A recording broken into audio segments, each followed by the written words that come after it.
There was an interesting connection between the rise of fascism in Europe and the consciousness of politically radical people about corporate power, because there was a recognition that fascism rose in Europe with the help of enormous corporations.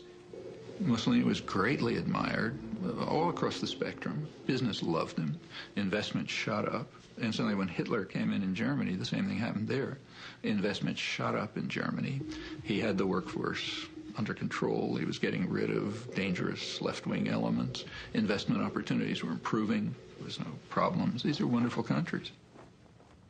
I think one of the greatest untold stories of the 20th century is the collusion between corporations, especially in America, and Nazi Germany. First, in terms of how the corporations from America helped to essentially rebuild Germany and support the early Nazi regime, and then, when the war broke out, figured out a way to keep everything going. So General Motors was able to keep Opel going, Ford was able to keep their thing going, and companies like Coca-Cola, they couldn't keep the Coca-Cola going, so what they did was they invented Fanta Orange for the Germans. And that's how Coke was able to keep their profits coming in to Coca-Cola. So when you drink Fanta Orange, that's the Nazi drink. That was created so that Coke could continue making money while millions of people died. When Hitler came to power in 1933, his goal was to dismantle and destroy the Jewish community. This was an enterprise so fast that it required the resources of a computer. But in 1933, there was no computer. What there was the IBM punch card system, which controlled and stored information based upon the holes that were punched in various rows and columns.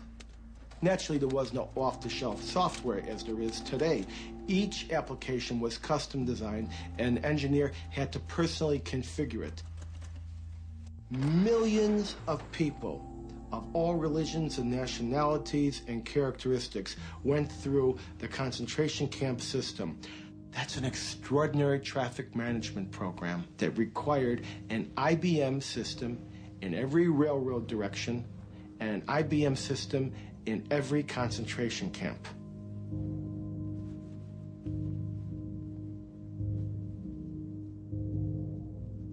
Now, this is a typical prisoner card. There are little boxes where all the information is to be punched in. We compare this information to the code sheet for concentration camps. And here you see Auschwitz is 1, Buchenwald 2, Dachau is 3. Now, what kinds of prisoners were they? They could be a Jehovah's Witness for 2, a homosexual for 3, communist for 6, or a Jew would be 8. Now, what was their status? 1 was released, 2 was transferred, 4 was executed, 5 was suicide, and 6. Code 6. Sonderbehandlung, special treatment, meant the gas chamber or sometimes a bullet. They would punch that number in, the material was tabulated, the machines were set, and of course, the punch cards, by the millions, had to be printed, and they were printed exclusively by IBM, and the profits were recovered just after the war. I really do believe that that particular accusation has been fairly discredited as a serious accusation. That is, the fact that they have used equipment, that is a fact. But how they got it, how much cooperation they got, and any kind of collusion, trying to connect dots that are not connected, I think that's the part that is discredited. Generally, you sell computers and they're used in a variety of ways, and you always hope they're used in the more positive ways possible. If you ever found out they are used in ways that are not positive, then you would hope that you stop supporting that. But do you always know? Can you always tell? Can you always find out? IBM would, of course, say that it had no control over its German subsidiary. But here on October 9th of 1941, a letter is being written directly to Thomas J. Watson with all sorts of detail about the activities of the German subsidiary. None of these machines were sold. They were all leased by IBM, and they had to be serviced on site once a month, even if that was at a concentration camp such as Dachau Buchenwald. This is a typical contract with IBM and the Third Reich, which was instituted in 1942. It's not with the Dutch subsidiary. It's not with the German subsidiary. It is with the IBM Corporation in New York. You know, as it happens, I know that story. I discussed it more than once with old Mr. Watson, and I was around at the time. I'm not saying that Watson didn't know that the German government used punch cards. He probably did know. After we had very few customers. Watson didn't want to do it. It was not because he thought it was immoral or not, but because Watson, with a very keen sense of public relations, thought it was risky. It should not surprise us that corporate allegiance to profits will trump their allegiance to any flag. A recent U.S. Treasury Department report revealed that in 1 week alone, 57 U.S. corporations were fined for trading with official enemies of the United States, including terrorists, tyrants, and despotic regimes.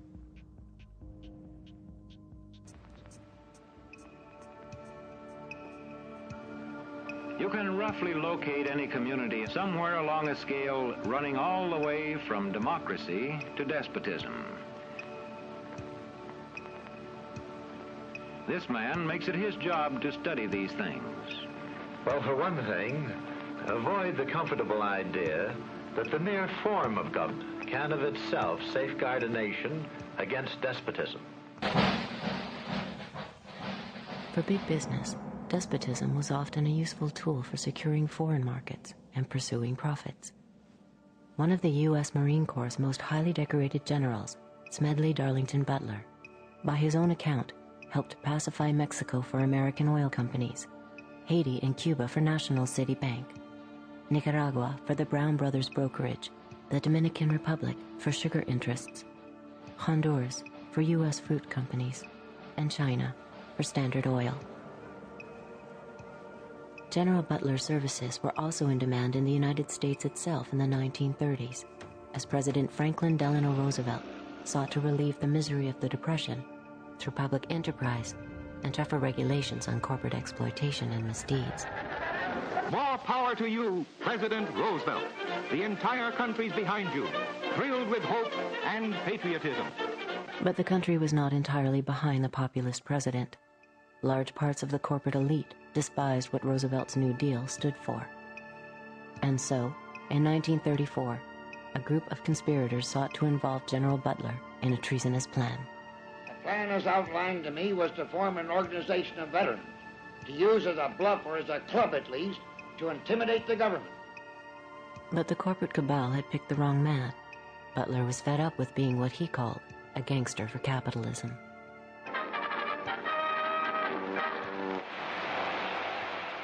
I appeared before the Congressional Committee, the highest representation of the American people, under subpoena to tell what I knew of activities which I believe might lead to an attempt to set up a fascist dictatorship. The upshot of the whole thing was that I was supposed to lead an organization of 500,000 men, which would be able to take over the functions of government. A congressional committee ultimately found evidence of a plot to overthrow Roosevelt. According to Butler, the conspiracy included representatives of some of America's top corporations, including J.P. Morgan, DuPont, and Goodyear Tire. As today's chairman of Goodyear Tire knows, for corporations to dominate government, a coup is no longer necessary. Corporations have gone global. And by going global, the governments have lost some control over corporations. Regardless of whether the corporation can be trusted or cannot be trusted, governments today do not have over the corporations the power that they had and the leverage that they had 50 or 60 years ago. And that's a major change. So governments have become powerless compared to where they were before. Capitalism today commands the towering